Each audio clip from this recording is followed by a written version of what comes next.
place matters. Historically, sentimentally, memories, art, people, energy, comings and goings. Place matters. I don't want to sound weird, or at least too weird, but I find place automatically brings something into being for us. Haunted? Yes, but haunted with love. Place conjures up emotions, pleasurable and painful.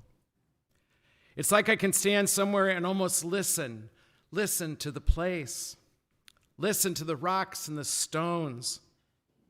And as Jesus promised, listen as the rocks and stones themselves start to sing.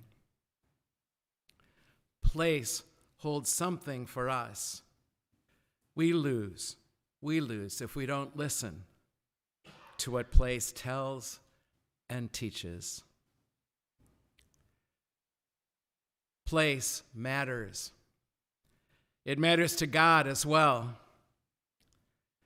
Last week in all the Catholic churches, Father Brian pointed out here that the whole church hit the pause button and celebrated the only feast of a place, the only feast of the church that has us celebrating a place is the Feast of St. John Lateran. We celebrated universally last Sunday. And what that place has come to mean over the last 1,700 years. Yes, place matters. And it matters so much to God that when the time was right, God was manifest in a place on this planet, a place, and not even a very pretty place at that. No grand cathedral, but really a desert place, really, hot, dry, rocky, and God chose that place to be born among us as one of us. When I led a pilgrimage from the Catholic Student Center just before COVID a few years back, we visited places where it all happened. How does it go? The place where it happened, the place where it happened. It was really Rome, but... And there were many of those places, but for me, one place in particular was a synagogue in Magdala, a fishing village, really, that Jesus visited often. They had recently uncovered a synagogue, a little synagogue over 2,000 years old. The portal of the synagogue, the step he had to have stepped over, the rocky bench he would have sat on in that little synagogue, no bigger than probably the half the size of that alcove over there. The rocky bench he would have sat on was right there in this square room. To keep the Sabbath, he would go there, and also to argue and debate the meaning of the sacred text, his Bible, with the elders, the rabbis, and the teachers. Right there. I wanted to touch every stone, kneel on every step, walk the perimeter of the old temple, and put my hands on the walls and ask them to tell me what they know. To remember there what would have happened here and over here and there.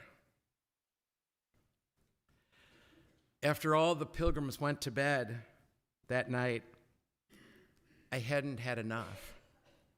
And so I went back to that place, so sacred again, in the night, just to listen to what happened there, right there. And I have to tell you, it moved me to the core. Being 74 now, I have more and more places I honor and respect, and that each have become a portal for me to everything divine. And all that brings me to here, to this place, and all the blood and sweat and tears it took to build it, to buy it, and to establish it as a chapel for university students during their years, mostly 18 to 27 years old, at the very beginning of the rest of their lives. The first Newman Center, and this was just a very beginning movement in those days. The first Newman Center was just around the corner on Skinker. It was a house Monsignor Glenn bought just after the war. And it was a good location. For then, it was a perfect location because it was alongside that temple over there that is now the history of the St. Louis Library. And it was just after the war. And so military folks were coming back from the war in droves because of education across the street on their free plan. The living room there became the chapel in those days. It held about 15, 20 students at the time. It had crosses. He etched crosses in the windows of that living room to mark that space. Needless to say, he had to get permission to do this ministry for students. Again, it was very new in those days. And so he had to get permission to buy the house. So being Monsignor Glenn, and I wish you could have all met him, he was a determined little guy.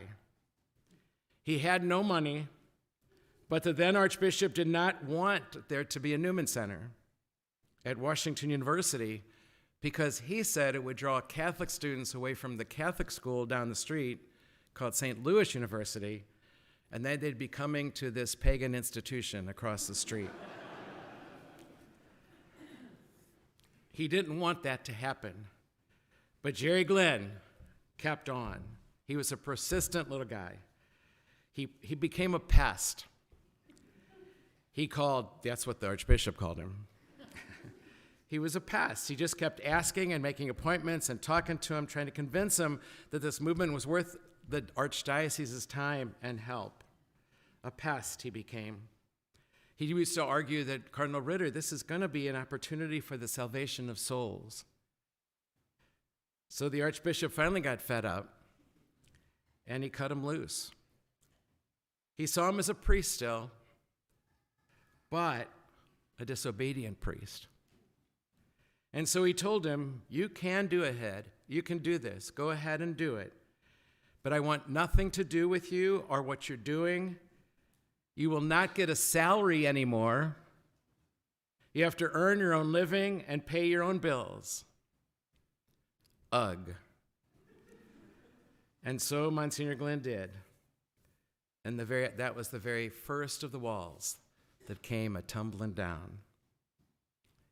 You can see why bishops were not his favorite people.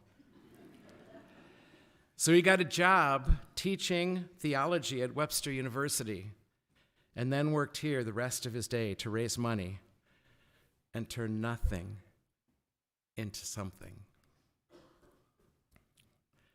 The original house that original house over there, on Skinker, is now owned by the Vedanta Society, a group of Eastern monks. They left the crosses in the windows of the living room. I smile every time I walk past it, which is probably at least once a week still. I recently went in to visit those monks. I had never met them, and I asked if they would mind if I spent an hour. I quietly touched some of the walls, some of the door frames, like I did at Magdala. And I said a little prayer for that little big man who was a stinker, who made me promise again to pray for him to get out of purgatory. It's been 25 years since he died. I still pray for him to get out of purgatory, and I really do believe he needs it. But place matters. The university was growing like crazy, and the streetcars were beginning to wane, and they were starting to build dormitories then for the students from all over the world. So Monsignor Glynn sold that house, and he started looking for a new place to make a home for students away from home. But at the time, it was owned by a Jewish couple, and that did not deter him. He was determined to get this house, and they had not even thought about selling it. Again, you've heard the story of the walls of Jericho that came tumbling down. This little man was probably about right here on me and feisty as hell. He'd go to the door of that mansion just about every week, at the least every month. He would ring the doorbell, and an old man would answer, and Monsignor would say, "God wants me to have your house." And the old man would just slam the door in his face and say to him, "Get off my property, you blank of a blank." And he just kept doing it. He'd bury medals in the night on the front yard. He'd sprinkle it with holy water when nobody was looking. And he just kept marching until those walls came tumbling down. One afternoon, he rang the doorbell again. This time, the old man was gone.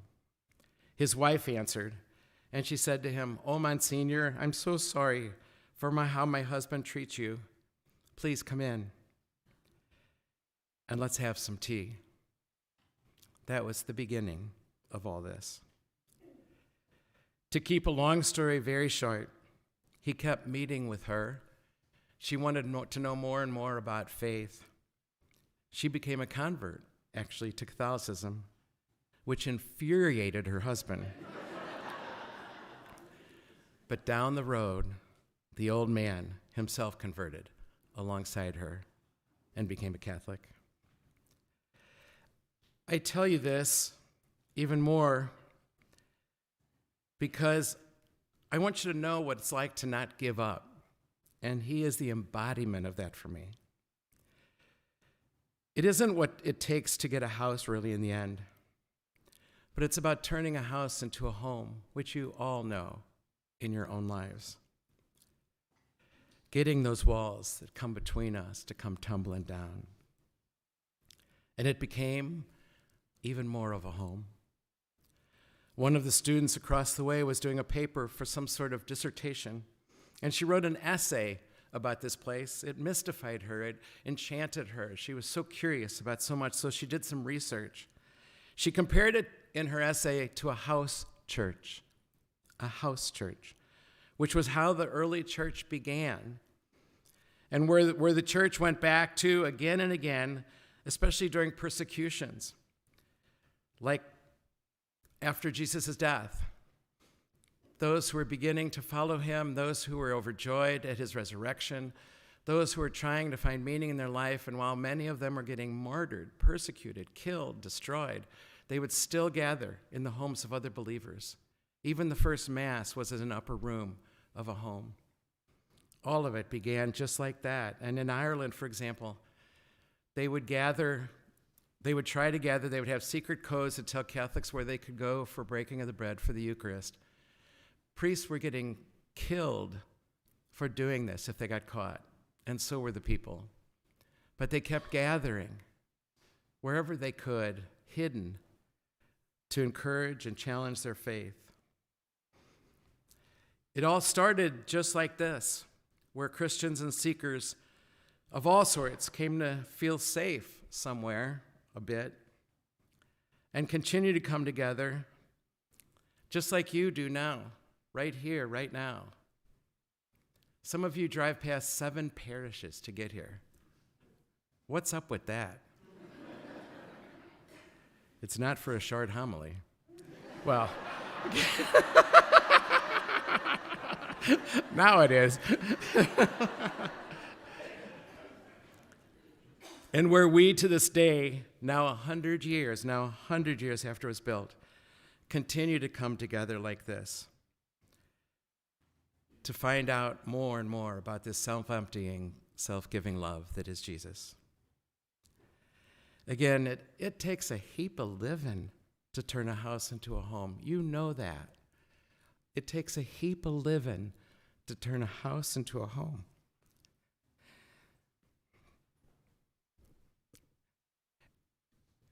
Sorry. And that's what we celebrate today. After 100 years, not a house, but a home. On this 100th anniversary, love lives here.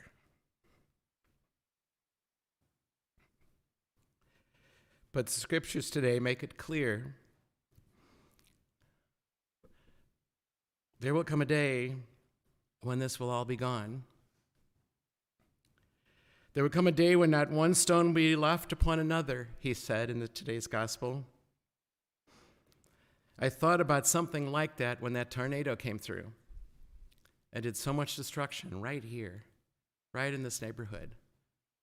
And that day, the angel of death passed over us. The scriptures today make it clear.